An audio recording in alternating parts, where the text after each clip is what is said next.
Bonjour, ici Francis d'AspirateurArabais.com. J'espère que vous allez bien. Aujourd'hui, dans cette vidéo, il va être question de la JVC 56 BTN de Jonevac, un appareil de 22 pouces avec traction. Dans cette vidéo, il va être question de l'entretien de la machine, du nettoyage de celle-ci, du fonctionnement et aussi de quelques petites particularités qu'il faut que je vous fasse part. Donc, écoutez cette vidéo pour en apprendre plus. Donc, première chose à savoir sur cet appareil-là, c'est comment la remplir et comment la vider. Pour la remplir, où est-ce qu'on met le détergent de celle-ci? C'est très simple, c'est en avant. Vous allez voir en avant ici, il y a aussi un petit filtre. C'est important de le laisser en place lorsque vous allez remplir l'appareil, puis même lors du fonctionnement de celle-ci. Il y a beaucoup de clients qui vont l'enlever pour X raisons. Moi, je vous conseille de le laisser en place. Il peut arriver que vous échappez quelque chose dans la cuve d'eau propre, et puis d'aller le chercher par la suite, c'est assez compliqué. Donc, je vais le laisser là, ça évite beaucoup de problèmes. Donc, vous allez mettre ici, en premier lieu, le détergent. C'est propre à chacun, ça dépend aussi du produit qu'on va utiliser. C'est environ un quart de tasse. Mais vous êtes mieux de suivre les spécifications à l'arrière de votre produit, dépendamment de laquelle vous utilisez. Normalement, c'est des nettoyants qui sont neutres, donc c'est là qu'on va le mettre. Puis aussi, dans la cuve d'eau propre, on va mettre, il y a une capacité de 50 litres d'eau. Donc, vous pouvez utiliser de l'eau froide, de l'eau tiède, de l'eau chaude, pas de l'eau bouillante. Donc, c'est important. Puis, ici, dans le fond, la partie noire, c'est l'eau propre. La partie bleue, c'est l'eau usée, l'eau sale. Donc, c'est ici que ça va se ramasser. C'est également ici que vous allez mettre votre anti-mousse. Encore là, c'est propre à chacun. C'est possible que votre produit, votre détergent que vous utilisez ne fasse pas de mousse. Encore là, vous n'allez pas être obligé d'acheter de l'anti-mousse et d'en mettre dedans, dépendamment aussi vos surfaces de plancher. Mais je vous conseille d'en mettre quand même. Ça va éviter beaucoup de problèmes, surtout au niveau de votre moteur de succion. Peu importe l'appareil, il n'est pas obligé parce que c'est une Jonevac qu'il faut faire ça. Parce qu'en réalité, l'anti-mousse, ça évite à ce que le moteur de succion aspire de la mousse. C'est souvent la raison première du remplacement des moteurs. Parce que les gens ne mettent pas d'anti-mousse, ils mettent beaucoup trop de détergent, puis le moteur va en aspirer. Pour contrer l'effet de la mousse, il y a un petit dispositif qui est très simple, mais qui fait quand même le travail. C'est un petit filtre ici, troué. Tout simplement en plastique, il va falloir aller nettoyer une fois de temps en temps parce que même si on met de l'anti-mousse, il va y avoir des émanations de savon qui vont se créer. Donc, c'est normal qu'avec le temps, il va y avoir une certaine part de savon qui va se créer. Si vous le faites à chaque utilisation, il n'y en aura pas évidemment, mais des fois, des gens qui n'y pensent pas, puis après un mois, je voudrais peut-être nettoyer mon filtre, il va y avoir une part de savon, puis ils vont voir aussi une différence majeure dans le rendement de leur machine lorsqu'il va être temps de ramasser de l'eau. Donc, c'est important de nettoyer une fois de temps en temps, puis c'est aussi simple que de le glisser tout simplement. Puis, vous n'êtes pas obligé de l'enlever au complet là, à chaque fois. Faites juste le glisser tout simplement, puis le laisser en place, puis le nettoyer. Lorsque il est temps de vider la machine, je vous conseille, lorsque vous la videz, de rincer aussi votre cuve de récupération. Ça évite encore là des problèmes, ça évite de l'entretien futur. Donc, ça enlève tous les résidus au fond, puis aussi ça enlève les odeurs. Donc, aussi, c'est d'ouvrir le couvercle. Quand vous avez fini avec la machine, laissez-le ouvert. Laissez-le toute la nuit, une semaine ouvert, peu importe. Le seul temps qui devrait être fermé, ce couvert-là, c'est quand vous utilisez la machine. Parce que s'il est ouvert, il n'y aura aucune succion qui va se créer. La machine ne ramassera pas l'eau tout simplement. Donc, en fonction, fermé. Lorsque vous ne l'utilisez pas, ouvert, votre machine va toujours sentir bonne. Donc, après vous avoir parlé du fonctionnement de comment remplir et vider la machine, je vais expliquer qu'est-ce qu'il y a à l'arrière de l'appareil, sans vous parler du tableau de bord pour tout de suite. À l'arrière de l'appareil, vous avez tout ce qui engendre l'enclenchement de la machine. Vous avez le niveau d'eau, la manivelle pour le squeegee, le drain, aussi la pédale pour descendre le squeegee. Bref, ici pour commencer, c'est la petite, l'enclenchement en fait qui fait démarrer la brosse à l'avant qui fait aussi permettre de sortir l'eau. Donc c'est ça qui va faire enclencher tout le fonctionnement. Ici, la petite manivelle, c'est tout simplement la valve du niveau d'eau. Donc, en bas veut dire moins d'eau, en haut veut dire plus d'eau. Une petite référence, si vous oubliez tout ça, il y a un petit diagramme ici, vous allez pouvoir vous référer. Vous allez voir là, du plus grand au plus petit, donc c'est vraiment très simple pour ça. Ici, vous avez le drain. C'est le drain d'eau sale, donc c'est important là, de toujours mettre le capuchon dessus. Si vous ne le mettez pas, la machine ne tirera pas parce que la succion va se faire ici, puis vous allez perdre, ça ne ramassera pas l'eau. Donc, une autre chose, quand vous allez vider votre appareil, je peux vous mettre en garde faites juste ici tordre un peu le drain, d'aller vis-à-vis votre drain et de laisser sortir tranquillement. Parce que si vous le faites d'un coup, ça va sortir sur un bon temps, disons. Donc, important de le refermer par la suite. Puis, comme je vous ai expliqué plus tôt, lorsque vous videz votre machine, c'est important de la rincer. En même temps, vous pouvez aussi faire basculer votre cuve, puis vous allez rincer en même temps, puis ça va faire rincer votre tuyau de succion. Ça évite beaucoup d'odeur, beaucoup de problèmes par la suite. Ici, vous avez la manivelle du squeegee. En descendant votre squeegee, lorsque tout est en fonction, je vais vous le montrer pour la cause. Ici, je mets ça aussi en fonction. Ça va faire démarrer le moteur de succion. Je vais vous montrer par la suite avec le tableau de bord, là, mais ça fait démarrer tout ça. Ici, ce tuyau-là, c'est pour le tuyau du squeegee. Donc, lui, il va venir se brancher sur le squeegee. Je vais vous le montrer par la suite comment l'installer. Donc, c'est vraiment lui qui vient se brancher sur le squeegee. C'est important de le mettre, sinon la machine va tout simplement rien ramasser. Ici, excusez-moi, vous avez ici la pédale, en fait, qui fait descendre et monter la tête de la brosse. Si on y va, on pèse, puis on va vers la gauche, ça fait descendre la tête de l'appareil. Si on pèse et on va vers la droite, ça fait monter et barrer la tête en haut. Vous avez aussi un petit diagramme ici qui vous l'indique avec des petites flèches. C'est un petit rappel si vous ne s'en souvenez pas, ou toujours consulter cette vidéo pour vous en souvenir. Par la suite, ici en bas de l'appareil, vous allez avoir votre filtre à eau. Donc lui, c'est un filtre à eau que vous faites tout simplement dévisser. C'est important de le nettoyer parce que si vous utilisez des détergents dans l'appareil, du savon, avec le temps, c'est normal d'avoir une certaine pâte de savon. On parle toujours de pâte à savon ou d'émanation de savon qui va se créer là. Puis là, votre libido va être moins grand. Donc, c'est important de le nettoyer. Donc, c'est qui pour l'appareil, l'arrière de l'appareil. Je vais faire un autre petit court vidéo pour vous montrer comment installer le squeegee. Donc, maintenant, autour du racloir, ou c'est appelé squeegee, comment faire l'installation et comment éviter de le briser parce que c'est quelque chose qui peut briser, c'est assez dispendieux à réparer. Donc, pour installer le squeegee, on va commencer par, ici, dévisser les vis papillons. Ne les dévissez pas au complet, ça ne sert absolument à rien. Par la suite, ici, c'est votre plateau où le racloir vient s'installer. Donc, un conseil, je peux vous donner comment l'installer pour faciliter les choses. Vous descendez ici votre plateau, vous glissez le racloir. Après, vous pouvez lâcher tout simplement la petite manivelle ici. Vous vissez le racloir de façon ferme, mais pas trop serré non plus. Le but étant que si jamais vous, par accident, vous accrochez une étagère, vous accrochez un coin de mur, le but est que le squeegee puisse débarquer. Sinon, si ça ne débarque pas, c'est trop serré. Il y a plusieurs choses qui peuvent briser. Premièrement, le châssis du racloir ou même ici, le plateau qui peut casser. C'est des choses qui peuvent arriver. Mais si vous ne vissez pas trop serré, ça réduit de grandement les risques de ça. Deuxième chose, une fois que c'est fait, branchez votre bouée de succion sur le racloir. De cette façon-là, vous allez ramasser l'eau. Donc, si vous ne le faites pas, vous allez vous en rendre compte, vous allez voir que ça ramasse absolument rien. Donc, de faire ça. Puis c'est bien fait ici, le racloir, en fait, l'entrée est plus petite. Donc, si jamais vous avez ramassé un objet, vous avez penché un gros objet, puis le racloir l'a ramassé, ça va bloquer dans ce conduit-là en premier, au lieu de bloquer plus loin dans la machine. Donc, c'est bien pensé pour ça. Ici, vous avez vos petits trous. Dans le fond, c'est vos roues d'ajustement pour le racloir. D'origine, ils viennent déjà ajustés. Je ne vous conseille pas de jouer avec. Si vous venez le cas que vous voulez vraiment ajuster votre squeegee de toute façon, vous avez changé vos lames ou un de vos employés ou même vous-même vous avez joué avec sans vous en rendre compte, l'ajustement est relativement simple. C'est vraiment de mettre le squeegee sur une surface plane puis de s'assurer que les roues frôlent vraiment le sol lorsqu'il n'est pas en fonction, vraiment à plat. Donc, c'est un ajustement, un truc que je peux vous donner, sinon on peut toujours nous appeler. On va pouvoir vous guider rendu là.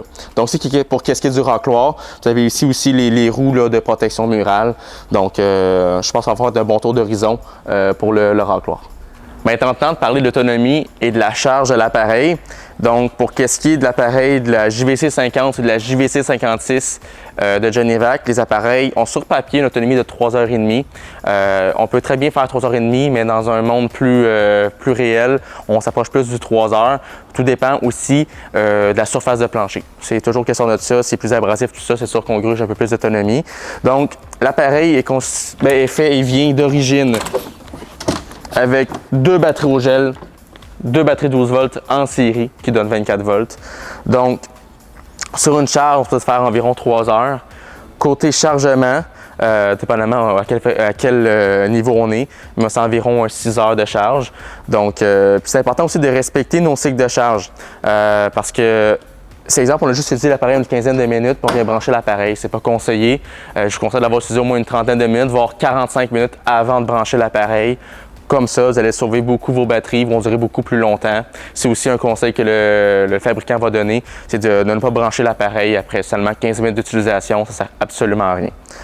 Une autre chose, pour charger l'appareil, vous avez ici un petit connecteur. En fait, c'est un connecteur qu'on appelle connexion rapide, en anglais Quick Connect. Donc, on vient brancher le chargeur ici tout simplement. Ce n'est pas un chargeur qui est intégré, donc c'est vraiment un chargeur externe. Puis, vous n'avez pas besoin de débrancher les batteries comme certains appareils. Vous êtes obligé de débrancher les batteries, brancher votre chargeur par la suite. Elle fait juste brancher directement. C'est la seule manipulation que vous avez à faire pour charger l'appareil. Donc, puis c'est un chargeur intelligent, il va arrêter tout seul. Après qu'elle soit pleine de charge, vous pouvez laisser l'appareil charger. Je pourrais vous conseiller de débrancher le chargeur lorsque vous partez pour des longues périodes de temps, de le débrancher. Ça ne sert absolument à rien qu'il soit branché encore. Mais inquiétez-vous pas, vous pouvez le laisser brancher pendant la nuit entière, il va arrêter tout seul, il n'y aura pas de problème à ce niveau-là. Donc, un point important que je voulais aussi vous faire part, c'est ici, lorsque vous levez le couvercle ici, la partie bleue où vous avez accès aux batteries, il va y avoir ici un petit disjoncteur, c'est appelé breaker, qui est tout simplement le disjoncteur de la brosse en avant. Ce disjoncteur-là va justement se disjoncter lorsqu'on va surtout travailler sur des grilles comme les entrées, des grilles en stainless, excusez-moi. Souvent, la brosse va s'imprégner dedans, va faire stopper l'appareil. Justement, ça va éviter d'endommager le moteur à l'avant. Donc, c'est ça ici qui va disjoncter. Ça se peut que ça n'arrive jamais également, mais j'aime mieux vous le montrer. Si on peut toujours m'appeler si vous n'en souvenez plus, là. Mais c'est vraiment ici que si jamais votre brosse arrête à l'avant, vérifiez avant vos interrupteurs du tableau de bord, mais c'est fort possible que ça soit ça ici. C'est justement pour protéger le moteur de brosse à l'avant. Deuxième chose, quand vous avez ici ouvert, vous avez le moteur de succion. Je vous le montre, là, en fait, c'est important là, de s'assurer que lorsque vous fermez ici le couvercle, que votre flûte ici ne soit pas tordue ou quoi que ce soit, parce que si elle est tordue, il n'y aura pas de succion. Mais normalement, ici, il y a un guide qui fait que ça s'enligne dedans. Mais des fois, avec l'usure, il peut s'avoir tassé, c'est pas impossible. Donc, juste assurer, si vous voyez que ça ne tire pas, des fois, c'est peut-être juste votre flûte qui est mal enlignée. Donc, ça, c'est le moteur de succion. Super facile à changer. Pas besoin d'un technicien qualifié pour le faire, mais c'est un service qu'on offre également. On fait les appels de service. Donc, c'est votre moteur de succion. Puis c'est également lui qu'on va sauver de l'usure en mettant de l'antimousse dans la cuve de récupération. Donc, c'est vraiment ce qu'il y a ici. Puis, si vous avez votre petite planche là, pour ouvrir le couvercle, tout simplement.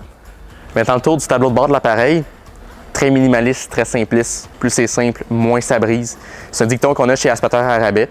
Donc, pour commencer, première chose à faire, mettre en fonction l'appareil. Vous allez avoir deux choses, même trois choses qui vont apparaître. Le petit voyant rouge ici.